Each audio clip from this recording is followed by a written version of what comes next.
amigos, um bom dia a todos vocês nessa linda manhã na cidade de Tel Aviv. Eu tive que vir a Tel Aviv hoje, sexta-feira, para poder comprar novos microfones para o nosso canal aqui no YouTube. Evidentemente, o comércio de Tel Aviv é muito maior do que o de Jerusalém, e tendo cumprido essa missão com um bom carioca da gema, quis perder a oportunidade de vir até a praia e realizar esse reencontro com as lindas águas verdes do mar Mediterrâneo que deixei em Haifa. Estando aqui, eu quero também perder a oportunidade de poder compartilhar com vocês um pouco mais da imensa sabedoria da Torá. Como todos vocês sabem, nesse Shabat, o povo judeu no mundo todo vai fazer a leitura da Parashá Haremot. E nela está contido um tema sobre o qual existe muita desinformação. Um tema que eu vou classificar aqui, como parte de uma das maiores encruzilhadas da vida de qualquer ser humano. E você vai me perguntar, mas Átila, que tema é esse? Eu me refiro à celebração de Yom Kippur. Parashá Haremot nos fala pormenorizadamente acerca dessa celebração e ela nos conta do sacrifício que era realizado pelo Kohen Gadol no pátio do templo. Eram levados 2 bodes idênticos até o sumo sacerdote e lá uma multidão assistia com a respiração suspensa, enquanto o Kohen Gadol recebia uma caixa. E nessa caixa haviam 2 papéis. Literalmente, o que estava se procedendo ali era um sorteio. E esse sorteio ia determinar o destino daqueles 2 bodes.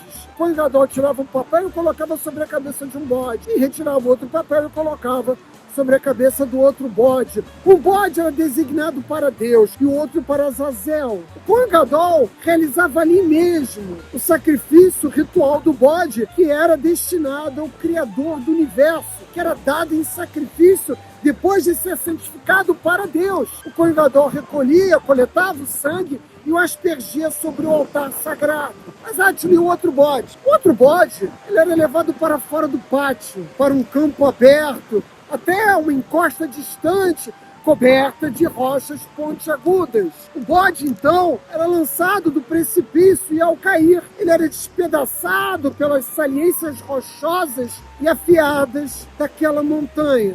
É evidente que você aí do outro lado da câmara vai me perguntar, mas Átila, qual é o significado desse ritual? E por que ele era considerado um dos pontos altos do culto de Yom Kippur, que é nada mais, nada menos do que o dia mais sagrado do calendário judaico? E para responder essas 2 perguntas, eu vou recorrer aos comentaristas da Torá, evidentemente, e eles nos explicam que os 2 bodes, muita atenção, os 2 bodes representam os caminhos divergentes que uma pessoa pode percorrer ao longo de sua vida terrena, ao longo do período que ele se encontra encarnado aqui no mundo físico. Mas, Átila, que caminhos são esses?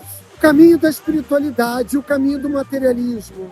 Eu tenho repetido ao longo dos anos essa lição fundamental da ética judaica. O caminho para o crescimento espiritual é árduo, é difícil, exige muito sacrifício, mas no final, a perseverança daquele que escolhe percorrer esse caminho traz a essa pessoa uma realização, uma recompensa que é eterna, à medida que o espírito daquele indivíduo é literalmente exaltado, e sendo exaltado, se conecta com o Criador. O que eu disse para vocês no último shiur? O propósito final da criação é a conexão, é a aproximação do homem com Deus. E Yom Kippur é o momento em que nós temos a oportunidade de fazer um balanço. Ele é precedido por Rosh Hashanah. Os povos das nações são julgados em Rosh Hashanah. O povo judeu é julgado em Yom Kippur. E nesse momento, sobretudo no mês de Elul que antecede esses julgamentos, os indivíduos devem, de uma forma autocrítica, avaliar suas ações ao longo, sobretudo do último ano, e fazer as suas escolhas que são difíceis, mas que vão determinar o seu futuro espiritual. Aquilo que nós chamamos de techuvá, reconhecer os erros, os pecados, as transgressões, escolher um novo caminho, pedir perdão a Deus e viver segundo esse caminho novo, essa nova direção escolhido por cada um de nós. É tão simples, mas ao mesmo tempo é tão difícil. Mas eu devo dizer a vocês, e eu sei que muitos de vocês vão poder, se quiserem, escrever nos comentários a sua experiência, uma experiência que a maioria de nós já sentiu.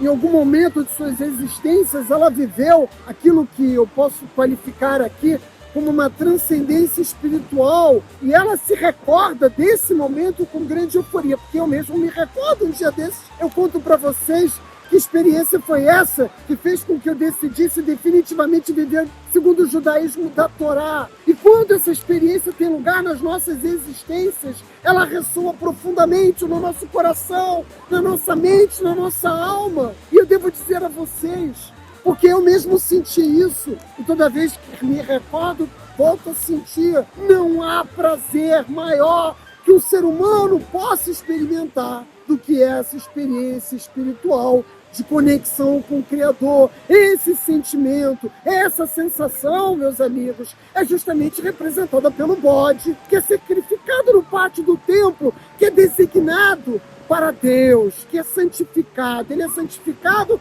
e você que fez a escolha por um caminho da espiritualidade também santificou a tua existência. E essa escolha, como eu disse antes, nos traz recompensas eternas. Mas o homem tem livre-arbítrio. Foi algo que eu disse para vocês também no último vídeo, no último shiur. Nós temos a liberdade de escolher. E não são poucos os que escolhem o caminho do materialismo. Sempre lembrando que o povo judeu não defende uma utopia ascética.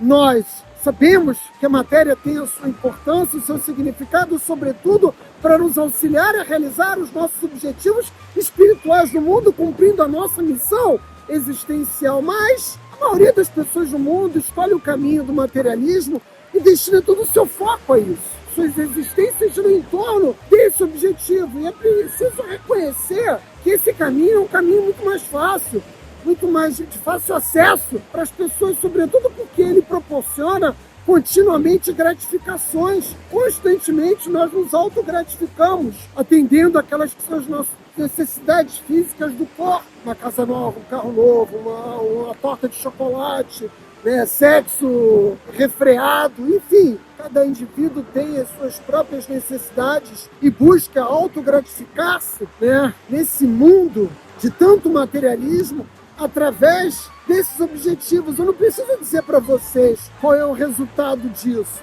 Ao longo dos anos também tenho contado e recontado histórias, pessoas que ao final da vida, apesar de terem alcançado todos os seus objetivos materiais, não alcançaram a felicidade e, evidentemente, quando deixarem esse mundo, não terão cumprido a sua missão. Esses indivíduos são como o bode, que desaba literalmente precipício abaixo e se desintegra no nada. É isso que você quer? Nossa alma é indestrutível, ela é imortal. Nós vamos passar 70, 80, 120 anos no mundo físico e a eternidade nos mundos espirituais. Que escolhas nós devemos fazer? Parece um tanto óbvio, mas, apesar de ser óbvio, a maioria das pessoas prefere continuar se autogratificando com conquistas materiais. E Yom Kippur, meus amigos, é o dia que essas duas estradas se cruzam. Por isso eu chamei a atenção para o fato de que é literalmente uma encruzilhada da vida. É um momento decisivo na vida de cada pessoa em que ela tem que ter a coragem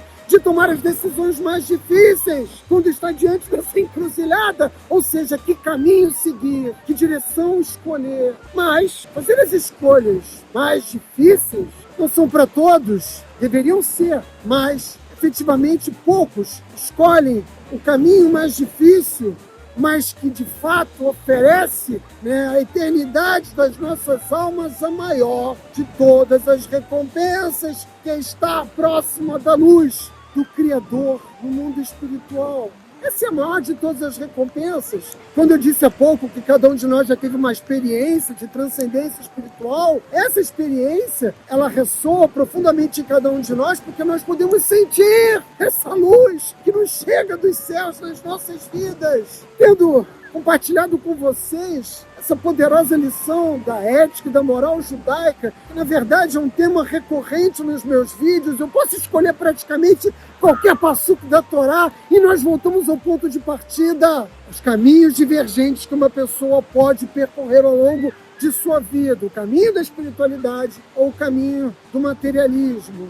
E eu quero, então, para tornar ainda mais claro os valores que eu acabei de difundir aqui para vocês, contar uma breve história. História de um viajante que se encontrava numa estrada, caminhando sob um sol escaldante, uma estrada empoeirada, ele sentia dor nos pés, ele estava sedento e viu ao longe uma nuvem de poeira que logo se seguiu de um estrondo, tendo se revelado como uma carruagem linda na estrada, né? Com 8 cavalos brancos, de fato uma imagem, né? Bastante singular no caminho daquele viajante cansado, exaurido em suas forças, e quando a carruagem passa por ele, de uma maneira inusitada ela para, e de lá desce um homem rico, mas um homem gentil, um homem que entendeu que as riquezas que foram confiadas a ele pelo Criador são para serem usadas em nome do bem, na prática da bondade. E ele se dirige ao viajante cansado e diz: meu nobre amigo, não há por que você continuar caminhando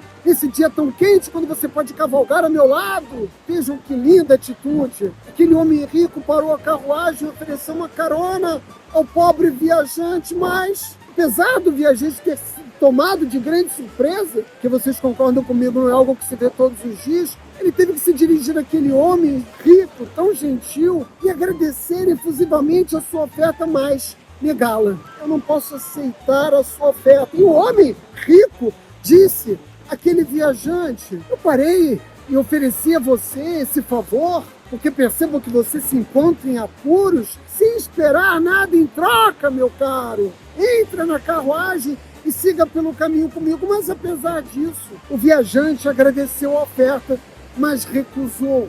Sim, o viajante recusou a generosa oferta daquele homem rico, mas ele tinha uma boa razão para isso. E ele disse àquele homem: nós não estamos viajando na mesma direção. Você viaja para o sul e eu viajo para o norte, portanto temos destinos diferentes em nossas próprias vidas. Precisamos nos perguntar se estamos indo para o sul ou para o norte. Precisamos nos perguntar se as aspirações espirituais de fato são o nosso objetivo final, ou se nós apenas estamos tendo uma vida focada em realizações materiais. Nós precisamos nos perguntar se estamos satisfeitos em seguir o caminho mais fácil, aquele que é o ponto de menor resistência, ou se nós estamos preparados para fazer as escolhas difíceis, aquelas que envolvem grandes sacrifícios. Mas lembremos-nos, meus amigos, que o caminho ditado pelo materialismo termina em decepção. Invariavelmente termina em decepção. Enquanto o caminho para o crescimento espiritual, em última análise, é o que nos traz recompensas eternas. Shabbat Shalom.